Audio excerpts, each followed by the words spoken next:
اعوذ باللہ من الشیطان الرجیم بسم اللہ الرحمن الرحیم وَأَتِمُّوا الْحَجَّ وَالْعُمْرَةَ لِلَّهِ فَإِنْ أُحْصِرْتُمْ فَمَا اسْتَيْسَرَ مِنَ الْهَدْيِ وَلَا تَحْلِقُوا رُؤُوسَكُمْ حَتَّى يَبْلُغَ الْهَدْيُ مَحِلَّهُ فَمَنْ كَانَ مِنْكُمْ مَرِيضًا أَوْ بِهِ أَذًى مِّن رَّأْسِهِ ففدیۃ من صیام او صدقۃ او نسک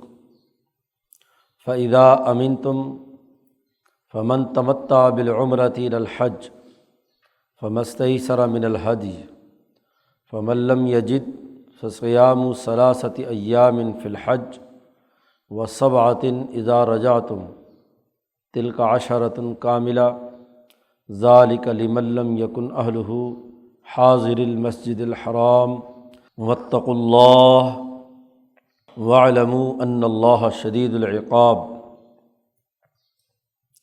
الحج اشہر معلومات فمن فرض فیہن الحج فلا رفث ولا فسوق ولا جدال فی الحج وما تفعلوا من خیر یعلمہ اللہ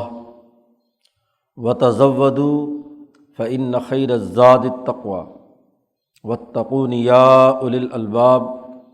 صدق اللہ العظیم۔ ان آیات مبارکہ میں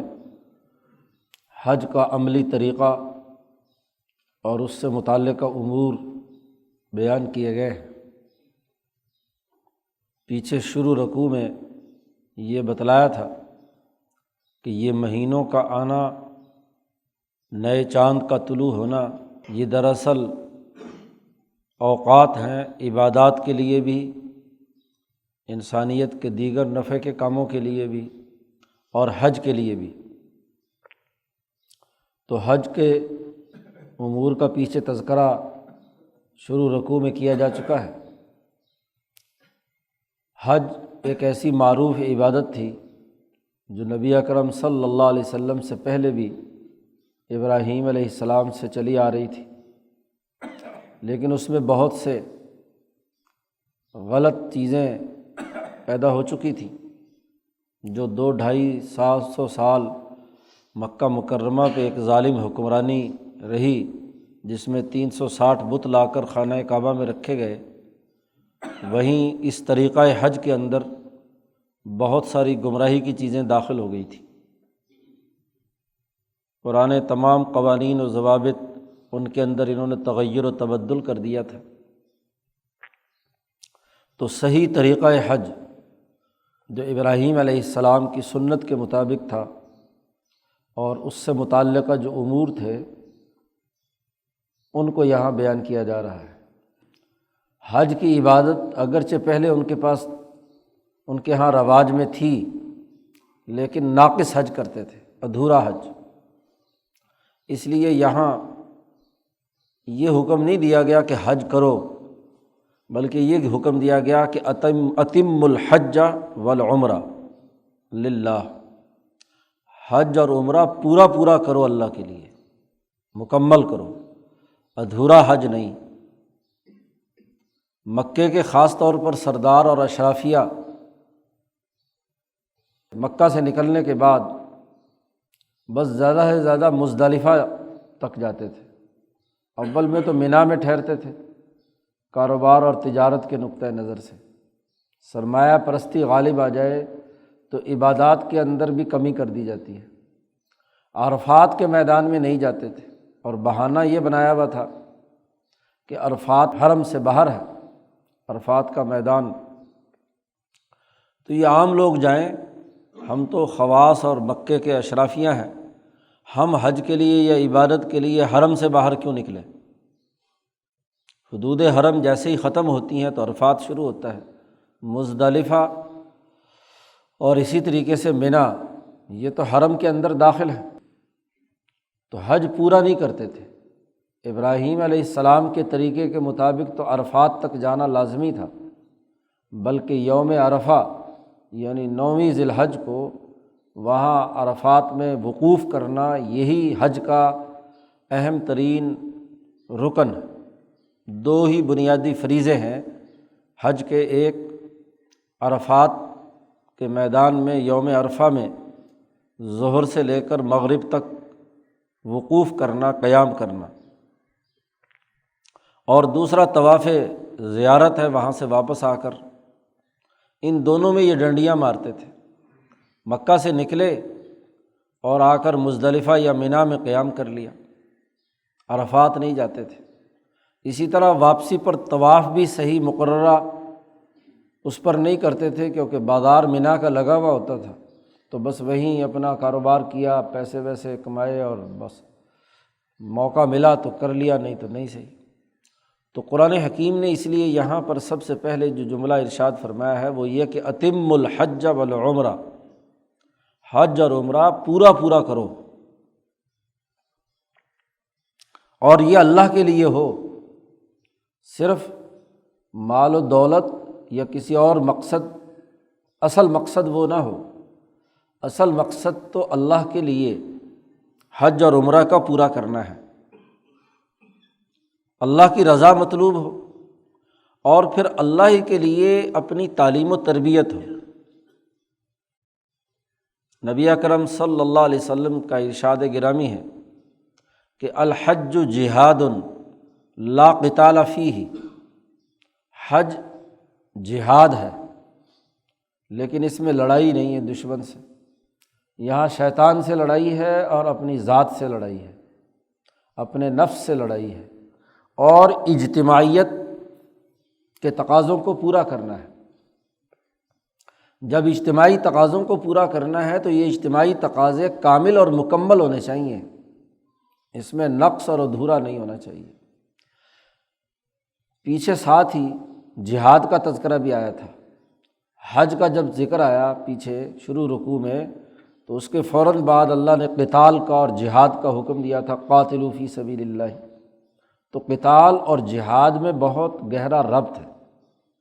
حج دراصل مولانا سندھی فرماتے ہیں کہ حج دراصل جہاد اور قتال کی مشق ہے، اس کی تربیت ہے کہ کیسے منظم انداز میں اپنی خواہشات کو کنٹرول کر کے اجتماعی مقاصد اور اللہ کی رضا کے لیے دشمن سے جنگ لڑنی ہے، یہ اس کی تربیتی مشق ہے، پورے ڈسپلن اور طے شدہ قوانین اور ضابطوں کے مطابق۔ اور اگر اس طے شدہ طریقہ کار کے مطابق عمل نہ کیا جائے تو اس کی سزا بھی مقرر ہے، آگے آ رہی ہے، جیسا کہ احرام باندھا، حج فرض کیا، اور احرام باندھنے کے بعد جو احرام کے منافی چیزیں ہیں وہ کرنے کی اجازت نہیں ہے۔ جس نے بھی ڈسپلن توڑا تو اس کو دم دینا ہے، اس کو کوئی صدقہ کرنا ہے، اور اگر قربانی کے جانور کے پیسے نہیں ہے تو پھر 10 روزے رکھنے ہیں۔ تو یہ سزا بیان کی ہے، اور اسی لیے کہا ان اللہ شدید العقاب، آخر میں یہ ڈسپلن بیان کرنے کے بعد کہ جو اس ڈسپلن کو پورا نہیں کرے گا اللہ تعالیٰ بہت سخت عذاب دینے والے ہیں۔ مولانا سندھی کہتے ہیں ایسے ہی جنگی تربیت جب دی جاتی ہے تو فوجیوں کے اوپر لازمی ہوتا ہے کہ جو ہدایات انہیں دی گئی ہیں وہ اس کے مطابق عمل کریں، اور اگر وہ اس پوری ہدایت کو عمل نہ کرتے ہوں، ہدایات پر پوری طرح، تو انہیں پنشمنٹ دی جاتی ہے، یا مالی یا جسمانی۔ کوئی بھی قانون اور ڈسپلن توڑے تو کہتے ہیں اتنے ڈنڈ نکالو، اتنی بیٹھ کے نکالو، اب اتنے دنوں کا کھانا بند تمہارا، یہ اور وہ۔ جو نئے نئے رنگڈوٹ بھرتی ہوتے ہیں تو ان کو باقاعدہ کیا ہے، سزا دی جاتی ہے۔ تو اللہ کے دین کے غلبے کے لیے جو جماعت تیار ہونی ہے اس کو تربیت دینے کے لیے جہاد اور قتال کی اور غلبے کی، اس کے لیے یہ حج کے 2.5 مہینے مقرر کیے گئے ہیں۔ اب سب سے پہلا حکم تو یہ دیا گیا کہ یہ حج اور عمرہ صرف اور صرف اللہ کی رضا کے لیے ہو، کوئی اور مقصد اصلی نہ ہو، بنیادی طور پر اپنا مقصد کوئی اور نہ ہو۔ اب چونکہ نبی اکرم صلی اللہ علیہ وسلم کو جیسے عمرہ کے لیے گئے تو آپ کو راستے میں روک دیا گیا، آپ تو خالص اللہ کی رضا کے لیے پورا حج اور مکمل ڈسپلن کے ساتھ حج کرنے کے لیے جا رہے ہیں، فَإِنْ أُحْصِرْتُمْ، اور اگر تم روک دیے جاؤ، کوئی وجہ ایسے پیدا ہو جائے، دشمن کی طرف سے راستہ روک دیا گیا، جیسے حضور کا روک دیا گیا تھا، تو ایسے حالات ہوتے رہے ہیں، راستہ ایسا ہو گیا کہ جس میں رکاوٹ پیدا ہو گئی اور تم وہاں نہیں پہنچ پائے حرم میں، حرم سے پہلے کہیں راستے میں کوئی ظالم حکمران نے روک دیا یا کسی جنگ اور لڑائی کی وجہ سے آپ نہیں پہنچ پائے، تو آپ تو پورے عزم اور ارادے کے ساتھ یہ مشق کرنے کے لیے نکلے ہیں، لیکن کوئی ایسی رکاوٹ کھڑی ہو گئی کہ احصرتم، روک دیے جاؤ، تو فمستیسر من الہدی، تو اب جو بھی قربانی، اب چونکہ تم نے نیت باندھ لی ہے احرام کی، تو اس کا تقاضا تو یہ ہے کہ یہ حج اور عمرہ پورا ہو، تو آپ کو حج کے موقع پہ تو حج کے دنوں تک آپ کو کوشش کرنی ہے کسی بھی طریقے سے حرم میں داخل ہو جاؤ، لیکن اگر وہاں پھر بھی نہیں ہوا اور ایام حج گزر رہے ہیں، بلکہ گزر گئے ہیں، تو اب آدمی تو پوری نیت اور ارادے کے ساتھ گیا ہے، لہذا اس سال تو اب حج ہونا ممکن نہیں ہے، تو پھر جو ہدی یا قربانی لے کر گئے ہو وہ ذبح کرو، یا کوئی اور جانور اللہ کی طرف سے، کہ میں تو اپنی نیت سے گیا تھا لیکن راستے میں رکاوٹ پیدا ہو گئی، تو فمستیسر من الہدی، تو تم پر جو کچھ میسر ہو قربانی سے وہ قربانی کرو۔ کہ رکاوٹ پیدا ہو گئی، اگرچہ رکاوٹ دوسروں کی طرف سے آئی ہے، لیکن اب آپ کے لیے لازمی ہے کہ چونکہ ایک عزم اور نیت کے ساتھ اللہ کی رضا کے لیے نکلے تھے اور قدرتی مسائل کی وجہ سے آپ وہاں نہیں پہنچ پائے، تو اب اللہ کے راستے میں جانور قربان کرو، اور یہ بھی ضروری ہے کہ وہ جانور حرم کے اندر ذبح ہوگا، خود نہیں پہنچ پائے تو تمہارا نمائندگی، تمہارا جانور جائے، اور وہ اس جگہ پر کیا ہے، جانور ذبح ہونا چاہیے۔ اور یہ بھی لازمی ہے کہ وَلَا تَحْلِقُوا رُؤُوسَكُمْ، تم اپنے سر اس وقت تک نہیں منڈوا سکتے، یعنی احرام سے باہر نہیں نکل سکتے، حتیٰ یبلغ الہدی محلہ، جب تک قربانی اپنے حلال کرنے کی جگہ یعنی حرم میں نہ پہنچ جائے۔ کسی اور کے ذریعے سے، ظاہر ہے کہ حج کے ایام اب گزر چکے ہیں، احرام باندھا ہوا ہے یا عمرہ ہے اور راستے میں رکاوٹ ہو گئی، تو یہ بات کسی اور آنے جانے والے کے ساتھ یا وہاں اطلاع کر کے جب تک حرم میں وہ قربانی نہیں ہوگی تو تمہارا احرام جو ہے نا وہ نہیں ختم ہوگا۔ دنیا میں تعلیم و تربیت کے لیے جو فوجی اکیڈمیز ہوتی ہیں، ایک مخصوص جگہ ہوتی ہے جہاں آپ کو ٹریننگ کرنی ہوتی ہے، اس مخصوص جگہ سے باہر نہیں۔ دین اسلام ایک بین الاقوامی انقلاب اور ایک بین الاقوامی نظام قائم کرتا ہے، اور اس کی تربیت گاہ وہ امن و مقام اور اجتماعیت کا مقام ہے جو حرم ہے، تو حرم میں ہی اس کی ٹریننگ ہونی ہے۔ اسی لیے وہ حج کی دنیا کے کسی اور جگہ پر نہیں کر سکتا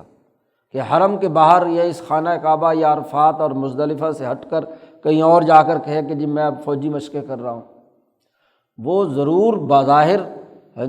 جو دنیا کے دستور کے مطابق تو جنگی مشقیں ہوں گی اس کی، لیکن جو اللہ کی رضا کے لیے خاص اللہ کے تعلق سے جو عمل ہے وہ صرف اور صرف حرم کے اندر ہونا ہے، جس میں دونوں چیزیں بیک وقت ہوں، اللہ کی رضا بھی ہو اور انسانیت کی خدمت کا جو اعلیٰ ترین پیغام امن کا ہے وہ بھی یہاں سے حاصل ہو۔ اس لیے جانور جب تک حرم میں پہنچ کر ذبح نہ ہو اس وقت تک تم قربانی نہیں کر سکتے۔ لا تحلقوا رؤوسکم، کیونکہ بال کٹوانے کا مطلب تمام کے نزدیک متفقہ طور پر پہلے سے طریقہ آ رہا تھا احرام کا کھولنا، یہ حج کے تمام اعمال میں سب سے آخری عمل ہے کہ آپ سر کے بال منڈوائیں، اور منڈوانے کا مطلب یہ کہ آپ احرام کھول رہے ہیں۔ تو آپ چونکہ احرام باندھے ہوئے ہیں، صحیح نیت کے ساتھ وہاں جا رہے ہیں، راستے میں رکاوٹ پیدا ہو گئی، تو اب آپ کو احرام اس وقت تک نہیں کھولنا جب تک کہ قربانی ذبح نہ ہو جائے۔ ہاں البتہ اسی طریقے سے رکاوٹ پیدا ہو گئی، ایک صورت یہ ہوتی ہے، دوسرا یہ کہ آپ وہاں پہنچ تو گئے لیکن فمن کان منکم مریضا، تم میں سے کوئی آدمی مریض ہو گیا، وہاں بیمار ہو گیا، او بھی اعظم من رأسہ، پرانے زمانے میں عرب لوگ بڑے بڑے بال رکھتے تھے، بہت لمبے لمبے، اور جب کافی دن آدمی صحیح طریقے سے غسل نہ کرے اور سفر پیدل خاص طور پر اس نے کیا ہوا ہو تو مٹی گھٹا بالوں میں پڑتا ہے اور اس کی وجہ سے جوئیں پڑنے کا خدشہ ہوتا ہے۔ تو کہا کہ بہی عزم من رأسہ، یا تمہارے سر کے اندر کوئی تکلیف پیدا ہو گئی، کوئی پھوڑا پھنسی یا کوئی ایسی چیز، یا جوئیں پیدا ہو گئیں، جیسا کہ ایک صحابی کے ساتھ کعب بن عجرہ رضی اللہ تعالیٰ عنہ، وہ حضور کے سامنے آئے، بڑے بڑے بال تھے اور جیسے ہی تھوڑا سا سر جھکایا تو اس سے جوئیں ٹپک رہی ہیں نیچے، ہر بال سے۔ تو حضور نے فرمایا کہ کیا ایؤذیک حوامک، کیا تجھے یہ تیرے جو جانور ہیں تجھے تکلیف دیتے ہیں؟ یعنی جوئیں کاٹتی بھی ہیں اور جوئیں تمہیں تکلیف دیتی ہیں۔ ظاہر ہے وہ احرام کی وجہ سے اب ان کو کچھ کہہ بھی نہیں سکتے تھے، کنگھی بھی صحیح طریقے سے نہیں کر سکتے تھے، تو اس لیے حضور نے فرمایا کہ کیا تمہیں تکلیف ہوتی ہے؟ انہوں نے کہا کہ ہاں تکلیف ہوتی ہے۔ حضور نے فرمایا سر مڈا دو اور دم دے دو، اس کا دم دے دو، یعنی یہ بال صاف کر لو، اس کو ختم کر دو۔ تو اگر مریض ہو یا ایسا مریض ہے کہ اب اس کا بچنا ممکن نہیں ہے، تو احرام کی پابندیوں میں کچھ نرمی ہو سکتی ہے، یا اسی طریقے سے سر میں کوئی تکلیف آ گئی،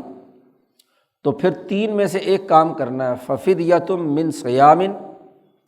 یا تو اس کا بدلہ دے روزے سے، اور روزے کی تفصیل کتنے روزے رکھنے ہیں اس کی آگے بات آ رہی ہے کہ 3 روزے حرم کے اندر ہی رکھنے ہیں اور 7 روزے اپنے گھر آ کر رکھنے ہیں۔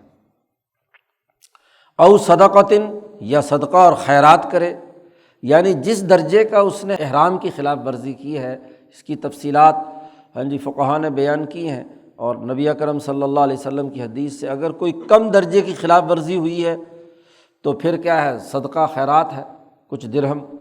اور اگر مکمل کوئی واجب کی خلاف ورزی ہوئی ہے یا کوئی اور ایسا بڑا کام ہوا ہے تو اس پر پورا دم واجب ہوتا ہے، اس کو کہتے ہیں نسک او نسک۔ تو 3 شکلیں ہیں، روزہ رکھے، یا اگر کم درجے کا ڈسپلن توڑا ہے تو پھر کیا ہے، صدقہ دے، اور اگر پورا کوئی واجب چھوڑ دیا یا کوئی اور بڑی خرابی پیدا کی ہے جو احرام کے منافی تھی تو پھر کیا ہے، جانور قربان کرنا ہے، اس کو دم جنایت کہتے ہیں۔ وہ جو پہلے تھا جہاں روک دیا گیا اور پھر قربانی جا کر کرنی ہے، قربانی وہاں حرم میں کرنی ہے، اس کو دم احصار کہتے ہیں۔ جو حضور صلی اللہ علیہ وسلم نے حدیبیہ میں جب آپ کو روک دیا گیا تو آپ کے ساتھ جو جانور تھے تو ان جانوروں کو قربان کیا گیا، وہاں اس دم احصار اسے کہتے ہیں۔ جب وہ جانور قربان ہو گئے، چونکہ حدیبیہ کا ایک حصہ حرم میں ہے تو وہ حرم میں لے جا کر جانوروں کو وہاں ذبح کیا گیا، اور پھر اس کے بعد حضور صلی اللہ علیہ وسلم نے اپنے احرام کھولا۔ صحابہ پر اس پر بڑی تکلیف تھی کہ ہمیں یہ عمرہ نہیں کرنے دیا گیا، اور وہ جو شرائط صلح ہیں، جو صلح ہوئی ہے، وہ بظاہر ان کے دل کو نہیں لگ رہی تھی۔ اس لیے حضور صلی اللہ علیہ وسلم نے جب صحابہ کو حکم دیا کہ جاؤ اٹھو اور اپنے جانور ذبح کرو، تو کوئی نہیں اٹھا، حالانکہ وہ حضور کی بات پر اتنے قربان تھے کہ حضور کا حکم دیتے ہی فوراً اٹھ جاتے تھے۔ لیکن لوگوں پر یہ عمرہ نہ کرنے کا اتنا غم تھا کہ سب کو ایک شاک لگا ہوا تھا، ایک ایسی کیفیت میں تھے کہ بظاہر انہیں حضور کی بات پر عمل کرنا بڑا مشکل لگ رہا تھا۔ ایک دفعہ حضور نے فرمایا جاؤ جا کر اپنا قربانی احرام کھول دو اور اپنی قربانیاں کرو، کوئی نہیں اٹھا۔ دوسری دفعہ فرمایا پھر نہیں اٹھا، تیسری دفعہ فرمایا پھر نہیں اٹھا۔ تو حضور صلی اللہ علیہ وسلم پر خود تکلیف کے آثار ہوئے۔ حضور صلی اللہ علیہ وسلم اپنے خیمے میں تشریف لائے تو حضرت سلمہ رضی اللہ تعالیٰ عنہ زوجہ محترمہ آپ کی حضور کے ساتھ تھیں، تو حضرت سلمہ نے حضور کا چہرہ دیکھ کر عرض کیا کہ آپ کو کوئی تکلیف ہے، محسوس ہوتا ہے آپ کی گرانی ہے آپ کی طبیعت پر۔ حضور نے فرمایا عجیب بات ہے، میں ان کو اتنی دفعہ حکم دے چکا ہوں کہ تم احرام کھول دو، لیکن یہ ان میں سے کوئی نہیں کھول رہا۔ تو حضرت سلمہ رضی اللہ تعالیٰ عنہ نے کہا کہ گھبرائیے نہیں، آپ ایسے کریں، آپ خود جا کر اپنے اونٹ ذبح کر دیں۔ آپ کو جب دیکھیں گے، کیونکہ صحابہ اس وقت بڑے شوق کی حالت میں ہیں، بڑا انہیں احساس ہے، تو جب آپ کو قربانی کرتا دیکھیں گے تو خود بخود کیا ہے، نقل کریں گے۔ تو اس وقت ان کے اوپر زیادہ کرنے کی وہ ضرورت نہیں ہے، آپ جائیں اور جا کر اپنا جانور ذبح کر دیں۔ تو حضور صلی اللہ علیہ وسلم خیمے سے نکلے اور اپنا جانور بلکہ دو حضور صلی اللہ علیہ وسلم نے وہ لیے اور اپنا جانور ذبح کیا، جیسے ہی حضور نے ذبح کیا اور اپنا احرام کھولا تو عمل اور پریکٹیکل سے چیزیں زیادہ بہتر انداز میں کیا ہے دوسرے لوگوں کے لیے عمل کرنا آسان ہوتا ہے۔ تو اسے کہتے ہیں دم احصار، کہ رک جانے کی وجہ سے۔ اور اگر مریض تھا یا اذیت اور تکلیف میں تھا اور اس کی وجہ سے کوئی احرام کی خلاف ورزی ہوئی ہے اور اس پر جو قربانی واجب ہوتی ہے، اس کو کہتے ہیں دم جنایت، یعنی یہ جرم کے بدلے میں خون بہانا ہے، قربانی کرنا ہے۔ فَإِذَا أَمِنْتُمْ فَمَنْ تَمَتَّعَ بِالْعُمْرَةِ إِلَى الْحَجِّ، اور پھر جب تمہارا دل مطمئن ہو جائے، صحیح مریض ہو گئے تھے، خلاف ورزی کوئی احرام کی چھوٹی موٹی ہو گئی، کوئی غلطی ہو گئی، خاطر جمع ہو، حضرت نے ترجمہ کیا تو فمن تمتع بالعمرۃ الی الحج فما استیسر من الہدی۔ ایک اور قانون ضابطہ آ گیا۔ ایک وہ لوگ ہیں جو حل میں رہتے ہیں یا حرم کے اندر رہتے ہیں۔ حرم میں رہنے والے لوگ جو ہیں، تین دائرے ہیں حرم، یعنی خانہ کعبہ، ایک تو خود خانہ کعبہ کی جو عمارت ہے ایک تو یہ جگہ ہے، اور ایک اس کے چاروں طرف مسجد حرام ہے، دوسرا دائرہ ہے حرم کا، اور تیسرا دائرہ حدود حرم ہے جو اس مسجد حرام کے چاروں طرف کئی میل تک، کہیں زیادہ لمبا ہے اور کہیں بالکل تھوڑا سا ہے حدود حرم۔ تو جیسے ہی جدہ سے جاتے ہیں تو سب سے پہلے درمیان میں جہاں حرم کی حدود شروع ہوتی ہے وہاں بہت بڑا گیٹ بنا ہوا ہے، قرآن پاک کی سی شکل بھی اب تو بنا دی انہوں نے اوپر، تو وہاں سے حدود حرم شروع ہو جاتی ہیں۔ تو حدود حرم چاروں طرف سے حضور کی متعین کردہ موجود ہے، ایک وہ دائرہ ہے، اور ایک حدود حرم سے باہر ہے، اور حدود حرم سے باہر بھی اگلا دائرہ میقات کا ہے۔ میقات وہ ہے جہاں سے دنیا بھر سے آنے والے لوگوں کو اس حد سے آگے کراس کرنا ہے تو احرام باندھنا ہے، تو ہر ایک کا میقات بھی مقرر کیا ہوا ہے۔ میقات کے دائرے سے باہر جو لوگ رہتے ہیں، میقات اور حرم کے درمیان والی جگہ کو حل کہتے ہیں، اور حدود حرم سے مسجد حرام یا خانہ کعبہ تک کے درمیان والے مقام کو حرم کہتے ہیں۔ تو جو لوگ حرم میں یا حل میں ہیں، یہ صرف ایک طریقے سے حج کر سکتے ہیں، اس کو حج افراد کہتے ہیں، ان کا تمتع نہیں ہو سکتا۔ تمتع وہ کہتے ہیں کہ جو میقات کی حد سے باہر رہتے ہیں تو وہ عمرہ اور حج دونوں ملا کر سکتے ہیں، ایک ہی سفر میں دو عبادتیں کر سکتے ہیں۔ مکے کے مشرکوں نے اپنے تجارتی مفاد کے تحت یہ پابندی لگا رکھی تھی کہ حج کے موسم میں یعنی اشہر حرم میں 1 شوال سے لے کر 10 ذی الحج تک عمرہ نہیں کیا جا سکتا، بلکہ عمرہ اس کے بعد جب لوگ حج سے واپس ہو کر چلے جائیں تو پھر سفر کے مہینے میں کیا ہے دوبارہ اثر نو سفر کریں عمرے کے لیے۔ وجہ یہ تھی کہ حج کے موسم میں تو کاروبار بڑا اچھا چلتا تھا، 2 ڈھائی 3 مہینے، باقی 10-11 مہینے، 9.5-10 مہینے کاروبار ہی نہیں ہوتا تھا کیونکہ لوگ ہی کوئی نہیں آتے تھے۔ تو انہوں نے کہا کہ جی باقی مہینوں میں عمرے کو لازمی کر دیا جائے، اور یہ نہ ہو کہ ایک آدمی حج کے سفر میں ساتھ ہی عمرہ کر کے چلا جائے، تو اس کو روک دیا انہوں نے۔ لیکن نبی اکرم صلی اللہ علیہ وسلم نے آ کر اصل طریقہ حج پچھلا بحال کیا کہ جو آفاقی ہے، یعنی میقات سے باہر دنیا کے کسی بھی خطے میں رہتا ہے، اس کو حج کی اصطلاح میں آفاقی کہا جاتا ہے۔ جو حل میں ہے وہ حلی ہے، اور جو حرم میں ہے وہ اہل الحرم ہے۔ تو انسانوں کی جو 3 کیٹیگری ہیں، ان میں وہ جو آفاقی ہیں وہ تمتع کر سکتے ہیں، یعنی ایک ہی سفر پر آئے تو پہلے عمرہ کر لیں اور اس کے بعد پھر کیا ہے احرام کھول دیں، اور پھر 8 ذی الحج کو جب حج کے ایام شروع ہوتے ہیں، یوم الترویہ جسے کہتے ہیں، اس دن میں دوبارہ احرام باندھ کر پھر کیا ہے حج کے لیے چلے جائیں۔ تو یہ 2 کام کر سکتے ہیں۔ تو چونکہ جس آدمی نے یہ تمتع کیا، تمتع یہاں لفظی معنی میں ہے، چاہے وہ تمتع ایسے ہو، ایک تو اصطلاح ہے، اصطلاح میں تو تمتع وہ کہلاتا ہے کہ عمرہ کیا، احرام کھولا، اور پھر 8 ذی الحج کو نیا احرام باندھا اور حج کے لیے گئے، جو عام طور پر پاکستانی کرتے ہیں یا دور دراز سے جانے والے کرتے ہیں۔ ایک ہوتا ہے حج قران۔ حج قران وہ ہے کہ جس میں عمرہ اور حج دونوں اکٹھے ہوتے ہیں ایک ہی سفر میں، لیکن درمیان میں احرام نہیں کھلتا۔ یہاں سے آپ گئے، عمرہ کیا، عمرہ کرنے والا ہی احرام آپ اتنا لمبا کر لیں کہ آپ وہاں تک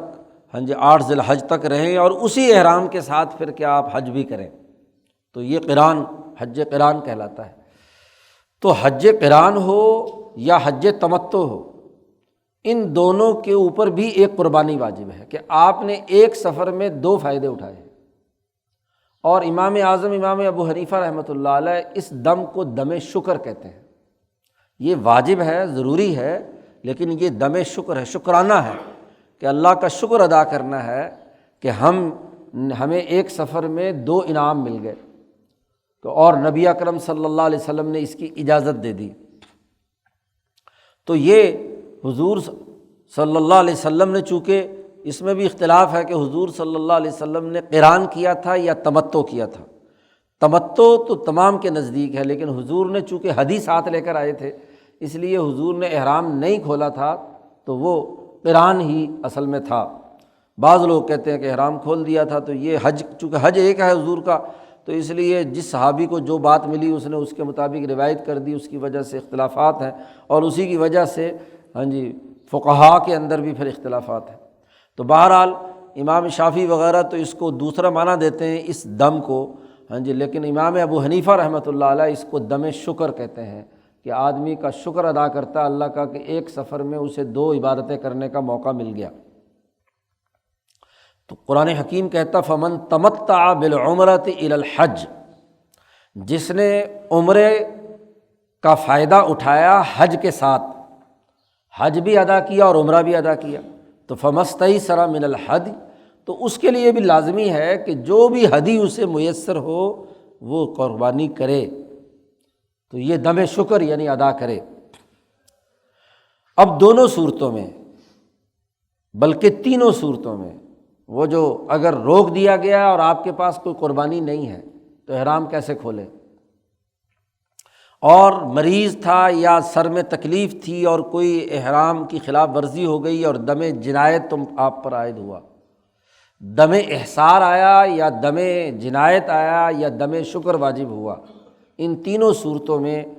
اگر یہ ڈسپلن، اول تو یہی ہے کہ قربانی کی جائے، لیکن فمن لم یجد، ایسا ہو سکتا ہے کہ کسی آدمی کے پاس اتنی مالی طاقت نہ ہو کہ وہ قربانی خرید سکے، وہاں اس سفر کی حالت میں پیسے نہیں ہیں، تو فمن لم یجد،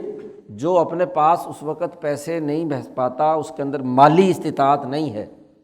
تو اب پھر جسمانی اس کو عبادت کرنی ہے۔ فصیام ثلاثۃ ایام فی الحج، اسے حج کے 3 دنوں میں روزہ رکھنا ہے، اور یہ 3 دن 7ویں، 8ویں اور 9ویں، یعنی آخری روزہ جو ہے وہ 9ویں ذی الحج کو ہوگا، اس سے زیادہ آگے نہیں، کیونکہ 10، 11، 12 آگے اگلے ایام شروع ہو گئے ہیں، وہاں تو روزہ رکھنا ممنوع ہے۔ تو اس سے پہلے حج کے ایام میں یہ 3 روزے، آدمی کو پہلے سے پتہ ہوتا ہے کہ میرے پاس پیسے نہیں ہیں، قربانی تو میں نہیں کر سکتا،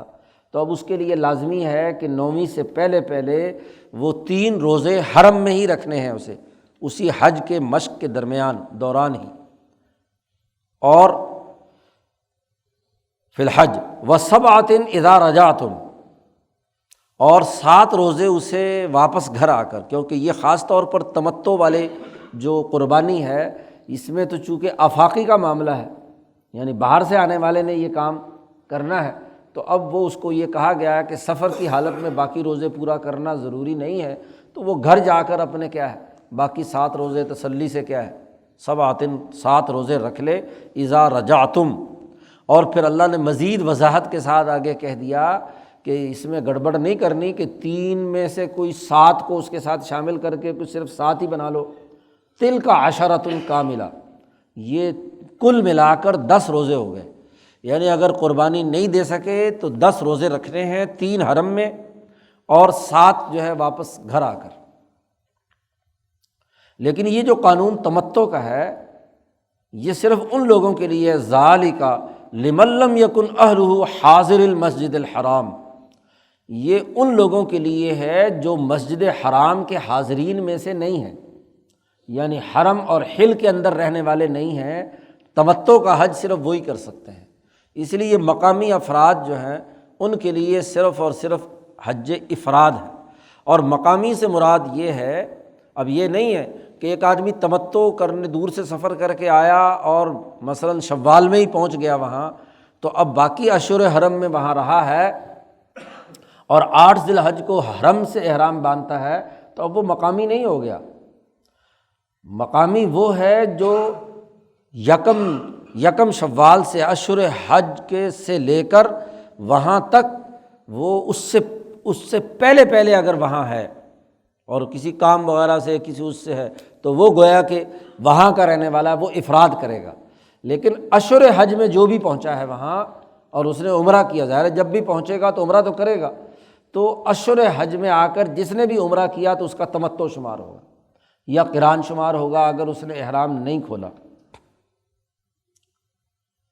تو یہ ان لوگوں کے لیے اجازت ہے دونوں کو اکٹھا کرنے کی، کیونکہ جو وہاں رہتے ہیں تو وہ تو جب چاہے مرضی عمرہ کر لیں،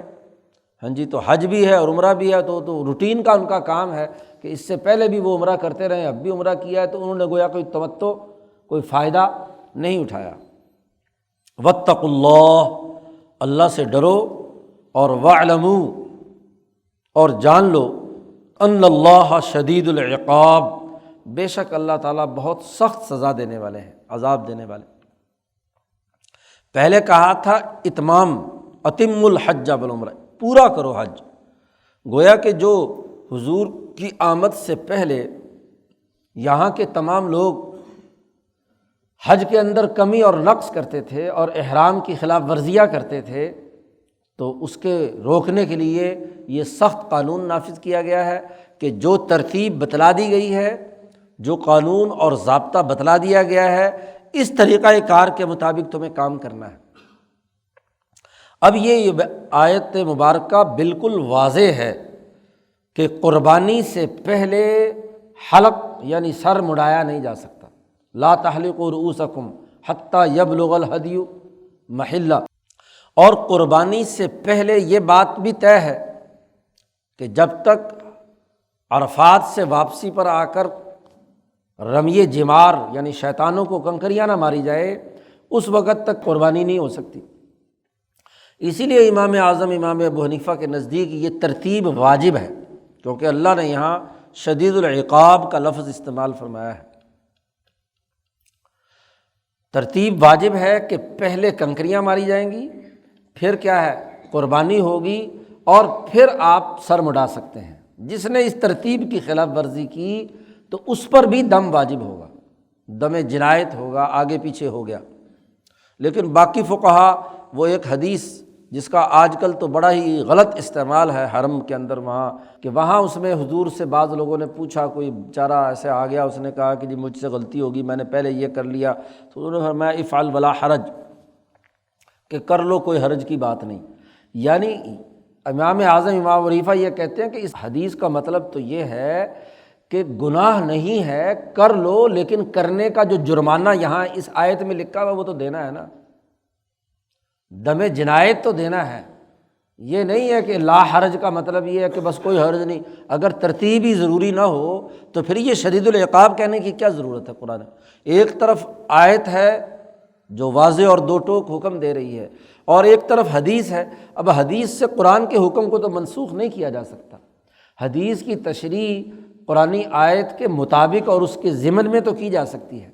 تو زیادہ سے زیادہ یہی ہے نا بھی چلو تم سے غلطی ہو گئی، تو اب اس کا یہ مطلب نہیں ہے کہ تم اب اس کو دل سے لگا کر بیٹھ جاؤ، اب اگلا کام جو نہیں کر سکے ہیں وہ کرو۔ اور اس کے لیے جو قرآن حکیم نے طریقہ کار بتلایا ہے کہ اگر ایسی غلطی ہو جائے تو دم جنایت دینا ہے، تو ترتیب کی تبدیلی سے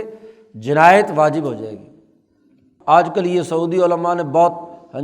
سہولتیں پیدا کرنے کے نام پر فتوے دیے ہوئے ہیں، بس افعل ولا حرج، جو مرضی کرو، پہلے کہیں چلے جاؤ، پہلے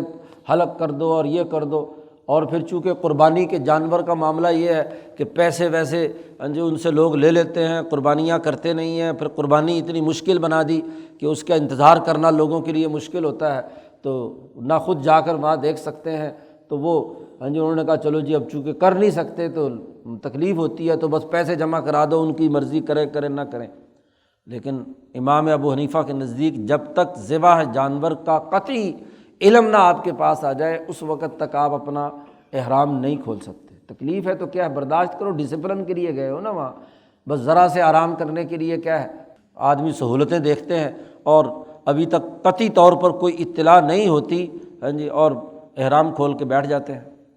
مزید اپنے اوپر دم واجب کر لیتے ہیں۔ اگر یہ ترتیب لازمی نہ ہوتی تو اللہ تعالیٰ کو حج کے اندر یہ کہنے کی کیا ضرورت تھی کہ اعلموا ان اللہ شدید العقاب، اللہ تعالیٰ سخت عذاب دینے والے ہیں۔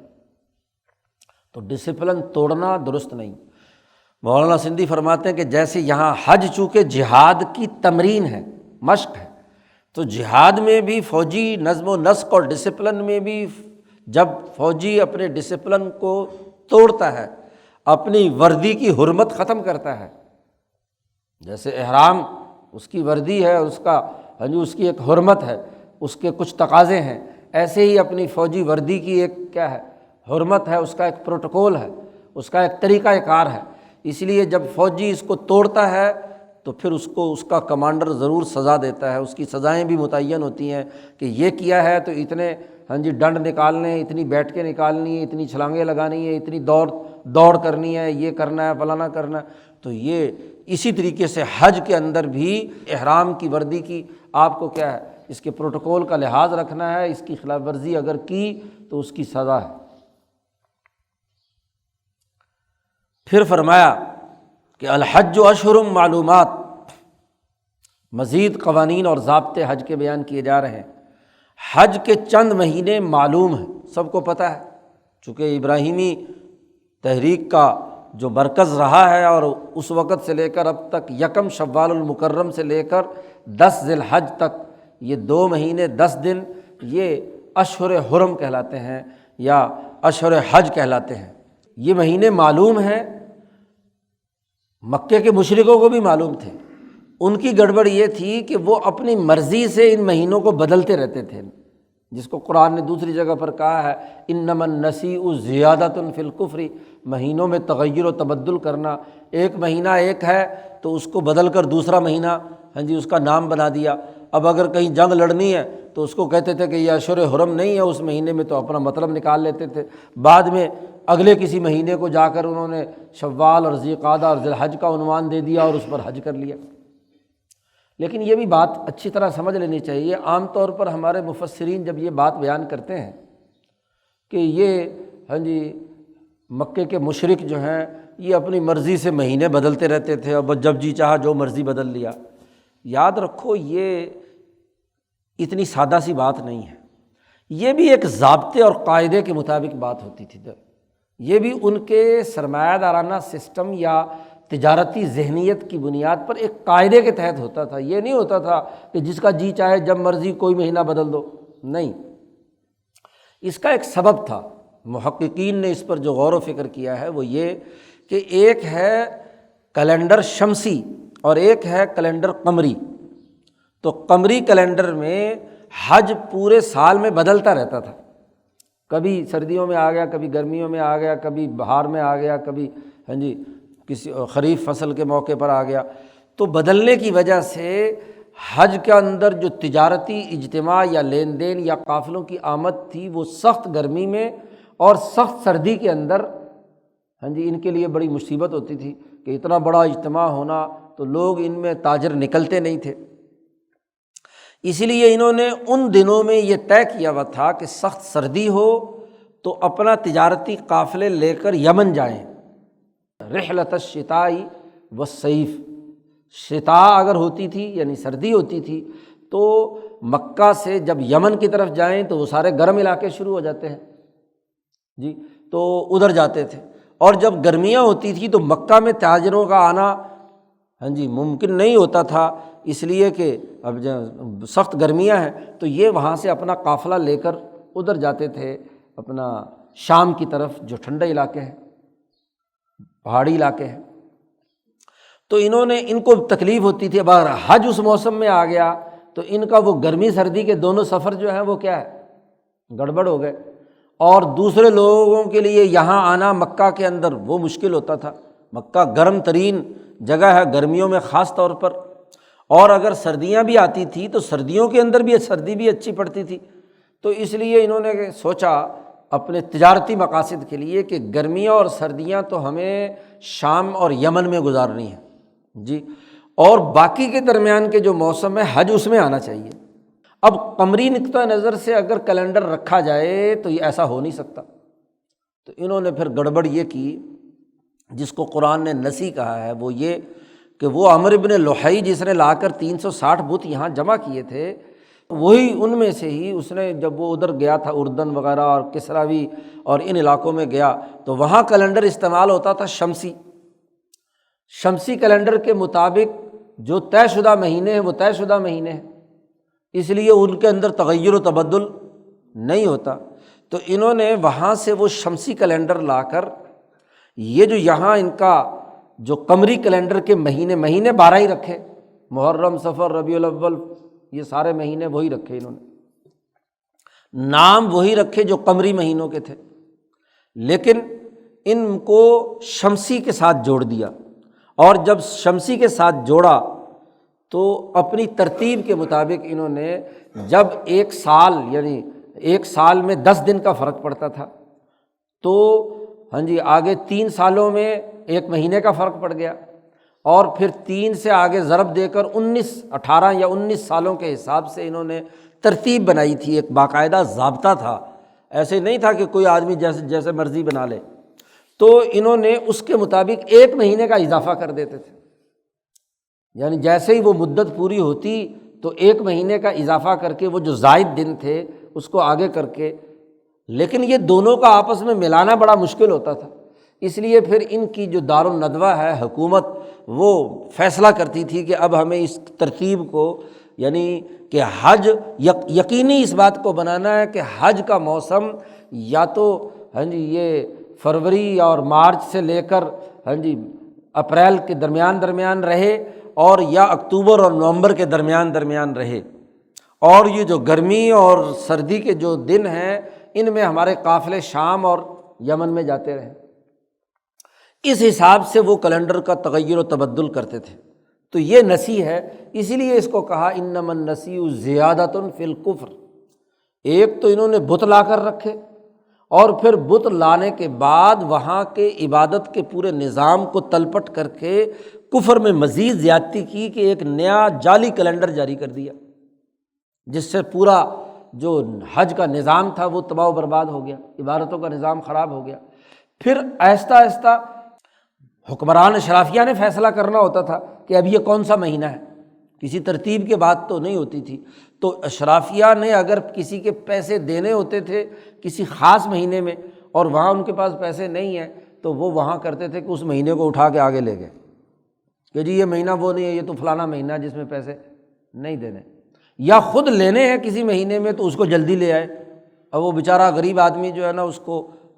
ڈنڈ ڈال دیا کہ دیکھو مہینہ آ گیا تم نے ابھی تک پیسے نہیں دیے۔ تو چونکہ وہ اشرافیہ اپنے مطلب کے مطابق اوقات کا تغیر و تبدل کرتی تھی، تو قرآن حکیم نے کہا کہ یہ جو کیلنڈر ہے یہ تو طے شدہ ہے، دن یہی ہے، تغیر و تبدل جو تم کر رہے ہو وہ غلط ہے۔ یہ جو طے شدہ دن ہے 1 شوال سے لے کر 10 ذی الحج تک، فمن فرض فیہن الحج، جس آدمی نے ان مہینوں میں اپنے اوپر حج فرض کر لیا یعنی احرام باندھ لیا، صاحب استطاعت پر حج ہے تو حرم میں یا حل میں رہتا ہے تو اس نے احرام باندھ لیا مثلا، یا باہر سے دور سے آنے والا ہے تو اس نے احرام باندھ لیا تو گویا کہ اپنے اوپر اس نے فرض کر لیا، یعنی اس نے یہ حج کا لباس پہن لیا، یہ تربیت کی وردی پہن لی۔ تو تربیتی مشق کے اندر پھر 3 چیزیں لازمی ہیں، اجتماعیت کے 3 تقاضے ضروری ہیں۔ ان مہینوں میں اس احرام کی حالت میں تمام خواہشات کو کنٹرول کرنا ہے۔ ایک فوجی اس کے لیے لازمی اور ضروری ہے، مجاہد کے لیے کہ وہ 3 چیزیں جو ہیں ان سے دور رہے گا تو اس کی ٹریننگ اور تربیت ہوگی۔ تربیت کے دوران پہلا حکم تو یہ لگایا گیا فلا رفث، اپنی بیویوں سے کوئی تعلق قائم نہیں کیا جا سکتا، جنسی خواہشات کو ختم کرنا۔ فلا رفث، بے حجاب ہونا اپنی عورتوں سے جائز نہیں۔ حضرت نے ترجمہ کیا، بے حجاب یعنی اصطلاح ہے، تو کوئی جنسی جو تعلق ہے مرد اور عورت کے درمیان یا جنسی نقطہ نظر سے دیکھنا ایک دوسرے کو، وہ بھی ممنوع قرار دے دیا گیا، فلا رفث۔ کیوں کہ اگر خیال جنس کی طرف ہے تو ذات باری تعالیٰ جس کے لیے یہ حج کیا جا رہا ہے اس سے توجہ ہٹ جائے گی، جو تربیت ہے وہ پوری نہیں ہوگی۔ اس لیے پہلی پابندی تو یہ لگائی گئی کہ اس میں رفث نہیں ہو سکتا۔ رفث مرد اور عورت کا جو بھی کسی بھی سطح کا تعلق ہے اس تعلق کو کہا جاتا ہے، وہ نہیں ہوگا۔ ولا فسوق، اور دوسری بڑی ڈسپلن یہ قائم کرنا لازمی اور ضروری ہے کہ کوئی گناہ نہیں کرنا۔ فسق، فسق کسی ڈسپلن کو توڑنے کی بات کہتے ہیں، کہ یہ جو انسانیت سے متعلق حقوق انسانیت ہیں ان کو توڑنا نہیں ہے۔ اللہ پاک نے جن جن چیزوں کو حرام قرار دیا گیا ہے ان کے قریب نہیں جانا،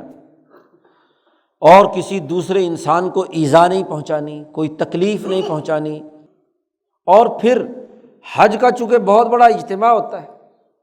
اور حج کے اجتماع میں لوگ جو ہیں کوئی کالا، کوئی گورا، کوئی مشرقی، کوئی مغربی، کوئی کہیں کا، کوئی کہیں کا، کسی کا کیسا مزاج، کہیں کا کیسا مزاج، اب سب کے سب طواف میں اکٹھے ہیں، سب کے سب نے ایک ہی مقررہ وقت میں مکہ سے چل کر مینا جانا ہے، اور پھر مینا سے عرفات پہنچنا ہے، پھر عرفات سے مزدلفہ آنا ہے، پھر مزدلفہ سے پھر مینا آنا ہے، پھر مینا میں کنکریاں مارنی ہیں، وہاں سے کنکریاں مار کر پھر آ کر طواف کرنا ہے۔ تو اس پورے عمل میں تمام انسانوں کا جھمگھٹا، ہجوم اور پوری اجتماعیت ہے۔ اور پھر چونکہ یہ ایسا کام ہے کہ جس میں نیند کا، بھوک کا، پیاس کا، سفر کا، تھکن کا بڑا مشق ہوتی ہے کہ آدمی کو یہ ساری چیزیں لاحق ہوتی ہیں کہ بس 8ویں کو جانا ہے، اور پرانے زمانے میں تو لوگ پیدل چلتے تھے، اور پھر مینا سے وہاں عرفات جانا، پھر عرفات سارا دن مصروفیت، پھر رات کو پھر پیدل چل کر مزدلفہ آنا، وہ ساری رات کی مصروفیت، اگلے دن پھر فوراً کنکریاں مارنا ہے اور پھر تو یہ کوئی 24 بلکہ 36 گھنٹے تک کا مسلسل جگرتا ہے، اور مسلسل پیدل، اگر پیدل کی بات ہے تو پیدل سواری ہے تو ظاہر ہے جیسی سواری ہے، سواری بھی ہو تو آج کل تو وہ سواری بھی رینگتی ہے آہستہ آہستہ، تو وہاں بہت ساری خلاف ورزیاں ہو سکتی ہیں۔ حرم احرام کی خلاف ورزی یا شریعت کے کسی قانون کی خلاف ورزی وہاں نہیں ہوگی۔ ولا فسوق، کسی کو گالی نہیں دینا، کسی کی غیبت نہیں کرنا، کوئی بہتان تراشی نہیں کرنا، کسی کو اذیت نہیں پہنچانا۔ اب ظاہر ہے کہ آپ طواف کر رہے ہیں، کسی کا کندھا لگ گیا، کوئی گزرا ہے وہاں سے، تو آدمی کو بڑا غصہ آتا ہے، بسا اوقات تکلیف ہوتی ہے، تو وہاں اس کو برداشت کرنا، اجتماعیت کو برداشت کرنا۔ اور ولا جدال، تیسری بات یہ ہے فسق کے اندر تو یہ ہے کہ آپ زبان سے کسی کو تکلیف پہنچانے کی بات کرتے ہیں یا کوئی غلط کام کرتے ہیں، اور پھر جب آدمی زیادہ شدت کی حالت ہوتی ہے تو پھر آگے بڑھ کر جھگڑے تک نوبت پہنچتی ہے کہ عملی طور پر اپنے ہاتھوں اور بازوؤں کا استعمال کرنا کسی کو ایذا اور تکلیف پہنچانے کے لیے۔ تو ولا جدال فی الحج، حج کے اندر یہ جھگڑے کی بھی اجازت نہیں ہے۔ تو 3 باتیں، اگر فوجی آپس میں لڑنے لگ جائیں، وہی قانون کی ڈسپلن کی خلاف ورزی کرنے لگیں، وہ ہر وقت جنسی خواہشات کے اندر مبتلا رہیں گے تو ان کی ٹریننگ کیا خاک ہوگی۔ تو ہر فوجی نظم و نسق اور جہاد کے لیے، قتال کے لیے، افراد سازی کے لیے 3 چیزوں سے پابندی لگائی جاتی ہے۔ اور یہاں بھی چونکہ یہ حج جب حضور نے فرما دیا کہ یہ گویا کہ جہاد ہی ہے، قتال اس کے اندر نہیں ہے، تو گویا کہ جہاد کی مشق ہے، اور جہاد کی مشق کے اندر ان 3 چیزوں سے رکنا ضروری ہے فی الحج۔ یہ تو وہ ہیں جو کام نہیں کرنے۔ وما تفعلوا من خیر یعلمہ اللہ، اور جو اس کے علاوہ تم نیکی کرو گے، یعنی کسی کے ساتھ آپ نے بھلائی کی، کسی نے آپ کو اذیت پہنچائی تو بجائے اس کو برا بھلا کہنے کے اس کو نظر انداز کر دیا، اور اگر کوئی لڑتا ہے تو تب بھی آپ اس سے لڑتے نہیں ہیں، بس میں آپ سے تو علیحدگی اختیار کی، بلکہ جس نے لڑائی کی اس کے ساتھ آپ نے کوئی بھلائی کر کے اس کو کچھ دے دلا دیا۔ تو جو بھی تم اس کے علاوہ نیکی کرو گے تو یعلم اللہ، اللہ تعالیٰ جانتا ہے کہ تم نے خیر کا کام کیا ہے، بھلائی کا کام کیا ہے، لوگوں کے فائدے کا کام کیا ہے، لوگوں کے لیے آپ نے مال خرچ کیا ہے۔ وَتَزَوَّدُوا، یاد رکھو خرچہ لے کر جایا کرو۔ یہ آیت نازل ہوئی اس لیے کہ مکے کے اندر یہ حج کرنے والے بعض لوگ ایسے کرتے تھے کہ بس گھر سے چلے تو کملے، کچھ بھی پاس نہیں ہے، نہ کوئی پیسے نہ لینا، کہ اللہ کے راستے میں جا رہے ہیں اور وہاں پھر راستے میں ظاہر کھانا پینا دوسری چیزیں ہیں، تو وہ دوسروں کی نظروں پہ لگے رہتے ہیں کہ بھائی دوسرا جو ہے نا مجھے کوئی خیرات دے دے، کوئی پیسے دے دے، کوئی کپڑا دے دے، کوئی اور چیز دے دے۔ تو قرآن حکیم نے یہاں حکم بھی دیا کہ ہر فوجی کو اپنا لباس اور اپنا زاد راہ اپنے ساتھ رکھنا ہے، اس کی پیٹی ساتھ بندھی بھی ہونی چاہیے، اس کا اپنا پانی کھانا پینا ساتھ ہو۔ زاد راہ وہی ہوتا ہے کہ جس کو آپ اپنی سواری پہ، اپنے کجاوے پہ یا اپنے لباس کا حصہ بنائیں، وہاں اگر آپ کو ضرورت پیش آئے اور دوسروں کو للچائی ہوئی نظروں سے دیکھے تو توجہ آپ کی اللہ کی طرف ہوگی یا اس دوسروں کے مال کی طرف ہوگی؟ تزودوا، زاد راہ لے لیا کرو۔ فإن خیر الزاد التقویٰ، سب سے بہترین زاد کا یعنی زاد راہ کا فائدہ کیا ہے؟ تقویٰ۔ اپنا زاد راہ کا فائدہ یہ ہے کہ آدمی بچتا رہتا ہے، تقویٰ اختیار کرنا مقصد ہے، کیونکہ آپ اپنی چیز استعمال کر رہے ہیں، بلکہ آپ کے پاس زاد راہ زائد ہونا چاہیے کہ اگر کوئی واقعتاً محتاج یا کوئی بیمار پڑ گیا تو کسی کی ضرورت ہوئی تو آپ اس کو ضرورت پوری کر دیں، نہ یہ کہ خود دوسروں کے اوپر بوجھ بن جائے۔ واتقونی یا اولی الالباب، مجھ سے ڈرتے رہو۔ اللہ پاک فرماتے ہیں واتقونی، مجھ سے ڈرتے رہو اے عقل مند لوگو۔ اصل مقصد تو تقویٰ ہے، اللہ سے تعلق قائم کرنا ہے، اپنی تمام قوتوں کو مہذب بنانا ہے۔ تربیت یا مشق کا مطلب مولانا سندھی نے بیان کیا تھا، کل ذکر میں نے کیا کہ تعلیم جسے کہتے ہیں، تعلیم کا مقصد انسانوں کی قوت ارادیہ اور قوت طبعیہ، قوت عقلیہ، جتنی بھی انسان کے اندر قوا ہیں، قوائے عقلیہ ہوں یا عملیہ ہوں، ارادیہ ہوں یا طبعیہ ہوں، تمام قوتوں کو مہذب بنانا، ان میں جرأت اور ہمت پیدا کرنا، انہیں ایک نقطے پہ مرتکز کرنا، نظریہ ان کا بنانا۔ تعلیم کا مقصد صرف کتاب کا علم حاصل کرنا نہیں، علم کا منتقل ہونا نہیں، بلکہ تعلیم کا مقصد تربیت ہے۔ تو حج کے پورے تمام مراسم یہ کوئی محض رسم نہیں ہے، ان تمام کا مقصد اللہ کا ڈر، تقویٰ، دلوں کا ادب،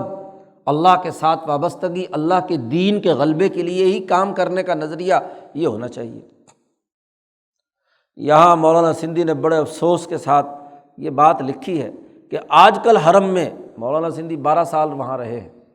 آج کل حرم میں سب سے بڑی جو چیز نظر آتی ہے وہ یہ کہ وہاں کے لوگ، وہاں کی حکومت، حضرت نے اپنے زمانے میں کہا کہ یہاں کی حکومت،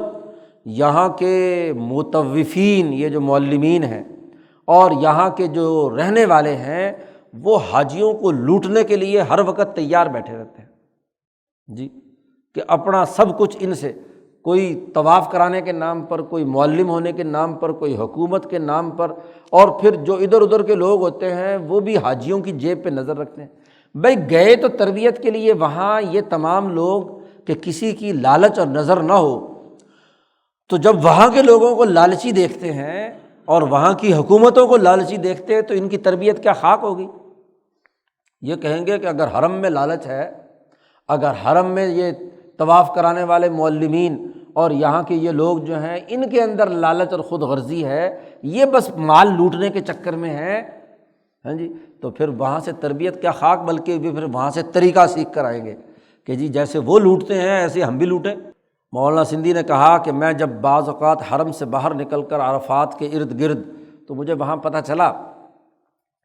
کہ ابھی بھی یہاں ایسے قبائل موجود ہیں،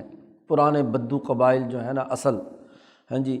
ان کے اندر وہی اخلاق ہیں، وہ حاجیوں کی خدمت کرتے ہیں۔ وہاں حضرت نے لکھا کہ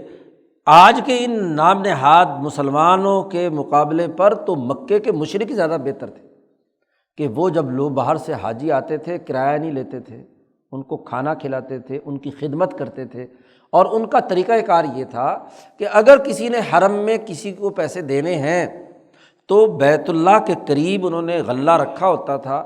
تو کوئی آدمی اس میں جتنے بھی پیسے خفیہ طور پر جتنے بھی پیسے اس کے اندر ڈال دے، کوئی یعنی پابندی نہیں کہ کسی نے کتنے دینے ہیں پیسے،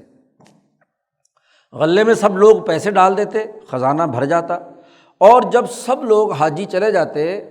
تو بعد میں سب کے سامنے جو مکہ کے خدمت گار ہوتے تھے، سارے جتنے قبائل، وہ سارے جمع ہوتے، پھر اس غلے کو سب کے سامنے کھولا جاتا، جتنے بھی خزانہ یا پیسہ یا جو لوگوں نے دیا ہوتا تھا اس کو مساوی طور پر تقسیم کرتے تھے مکے کے مشرک، کہ تمام کو اپنی اپنی خدمت کے مطابق جو ہے نا تمام کو برابری طور پر مال دیا جاتا تھا۔ یعنی اللہ کے مال میں خیانت نہیں کرتے تھے، وہ ایک دوسرے کے مال میں تو چوری کرتے تھے، بددیانتی کرتے تھے، بیع اور خرید و فروخت اور لین دین میں کوتاہی کرتے تھے، لیکن حج کے موقع پر ایسا نہیں کرتے تھے۔ بلکہ ایک اور بات مولانا سندھی نے لکھی کہ ہوتا یہ تھا کہ یہ یمن کے تاجر آتے تھے حج کے موقع پر، ایسے ہی شام کے تاجر آتے تھے، تو جب میلہ لگتا تھا تو ظاہر ہے مینا کا یہ جتنے بھی دن ہیں ایام حج، یہاں پہ خرید و فروخت ہوتی تھی، تو تاجروں کا مال بچ جاتا تھا، ظاہر ہے کہ سارا مال آدمی جو لے کر آیا بسا اوقات نہیں بکتا تھا، تو وہ باہر کے تاجرین، یمن اور شام کے تاجرین اپنے وہ مال جو فالتو بچ گیا ہے وہ مکہ میں ہی کسی قریشی سردار کو ہاں جی دے دیتے تھے بطور امانت کے، کہ آپ رکھ لیں، اگلے سال ہم آئیں گے تو ہم آپ سے لے کر کیا ہے بازار میں فروخت کر دیں گے۔ اور مکے کے یہ تاجر پوری امانت اور دیانت کے ساتھ ان کا مال محفوظ رکھتے تھے 1 سال تک، کوئی خیانت اس میں نہیں کرتے تھے۔ اسی لیے تو مکہ مرکز بنا ہوا تھا کہ دور دراز سے لوگ آتے تھے اور آ کر کیا ہے اپنا، انہیں پتہ تھا کہ ہمارا مال اگر بچ بھی گیا تو اس کی حفاظت ہوگی، کوئی اس کے اندر زیادتی نہیں کرے گا۔ مولانا سندھی کہتے ہیں عجیب بات ہے کہ مکے کے مشرک تو یہ کام کرتے تھے، اور آج یہ نام نہاد مسلمان جن کی اس وقت حرم پر قبضہ ہو گیا، باہر سے آ کر سرمایہ پرست مسلط ہو گئے، یہودیوں کی خصلتیں ان کے اندر پیدا ہو گئیں کہ یہ وہاں کسی کا مال چھوڑتے نہیں ہیں، بس نظر ہوتی ہے کہ بس مال لوٹو ان سے، مینا میں ٹھہرنے کے 1.5-2 لاکھ ریال لیتے ہیں۔ اب دیکھو امام شافعی، امام احمد، امام مالک، ان تینوں کے نزدیک حرم کی عمارات کا کرایہ لینا ناجائز اور حرام ہے، ان کا فتویٰ ہے تینوں ائمہ کا، اور یہ تینوں عربی النسل ہیں، تینوں حرم کے باسی ہیں، حرم کے رہنے والے ہیں، امام شافعی بھی، امام احمد بھی، امام مالک مدینہ میں عربی النسل ہیں۔ انہوں نے یہ کہا کہ یہ حرم کی جگہ وقف ہے، ابراہیم علیہ السلام سے لے کر اب تک یہ کل انسانیت کے لیے، حاجیوں کے لیے اصل میں وقف ہے، تو وقف کا کوئی کرایہ لیا جاتا ہے، تو اس لیے ان کے نزدیک کرایہ لینا ممنوع ہے مکے کے شہروں کا۔ امام ابو حنیفہ رحمۃ اللہ علیہ جو کوفہ کے رہنے والے ہیں، انہوں نے کہا ہے کہ کرایہ لے سکتے ہیں، اور وہ انہوں نے اپنے نقطہ نظر سے رکھا کہ ہم جو باہر سے جا رہے ہیں ہمیں چاہیے کہ ہم ان کو دیں، کرایہ ان معنوں میں نہیں۔ انہوں نے تو یہ کہا کہ ہم جائیں تو ہم بہرحال وہ حرم استعمال کرتے ہیں اور اپنے حج کے لیے گئے ہیں تو ہمیں چاہیے کہ ان کو پیسے دیں۔ اب عجیب بات ہے، یہ سارے شافعی، مالکی، حنبلی، سلفی، ہاں جی باقی سارے کاموں میں تو امام شافعی کی باتیں مانتے ہیں، لیکن اب کرایہ لینے میں امام ابو حنیفہ کی بات پر آ گئے، وہاں ان کے اندر کوئی ان کو تکلیف نہیں ہوتی، وہاں کہتے چونکہ جی امام ابو حنیفہ نے کرایہ لینے کی اجازت دی ہے لہٰذا اب ہم کرایہ لیں گے۔ حالانکہ امام ابو حنیفہ نے جو اصل بات فرمائی تھی وہ تو یہ کہ ہم باہر والوں کو جب ہم مقدس جگہ پر جا رہے ہیں تربیت کے لیے تو ہمیں چاہیے کہ ان کو کیا ہے، ان کی مدد کریں، کیونکہ وہ سارے وہاں رہتے ہیں، حفاظت کرتے ہیں، حج کے انتظامات کرتے ہیں۔ اب یہاں انہوں نے الٹا اس کو کرایہ بنا کر اس کو بلکہ کاروبار بنا لیا۔ تو اس زمانے میں اگر کاروبار تھا، یہ 3637 میں الہام الرحمن حضرت نے لکھوائی ہے حرم میں بیٹھ کر، تو وہاں ان کا نقشہ کھینچا ہے کہ کس طریقے سے یہ لوگ لوگوں کو لوٹتے ہیں، تو لوگ تربیت حاصل کر کے کیا جائیں گے۔ تو حضرت نے فرمایا کہ میں جب مینا سے باہر نکلتا ہوں تو وہاں کچھ قبائل مجھے ملے، تو مجھے بڑی خوشی ہوئی کہ وہ لوگ ابھی بھی امانت دار ہیں، وہ ابھی بھی سادہ لوگ ہیں، وہ ابھی بھی حاجیوں کی خدمت خالص نیت سے کرتے ہیں، اور پرخلوص خدمت کرنے والے بھی ہیں جو صحیح عربی النسل ہیں اور وہیں کے رہنے والے ہیں، وہ کیا یہ کام کرتے ہیں۔ لیکن یہ جو لوٹ کھسوٹ کرنے والے باہر سے آ کر آج حکمرانی کے طور پر مسلط ہو گئے ہیں، انہوں نے وہ وہاں کا مزاج کیا بگاڑ دیا۔ اس لیے کہا واتقونی، تقوی اختیار کرو یا اولی الالباب، اے عقل مند لوگو۔ بس میرا خیال آگے کل انشاءاللہ کریں گے۔ اللہم صلی علی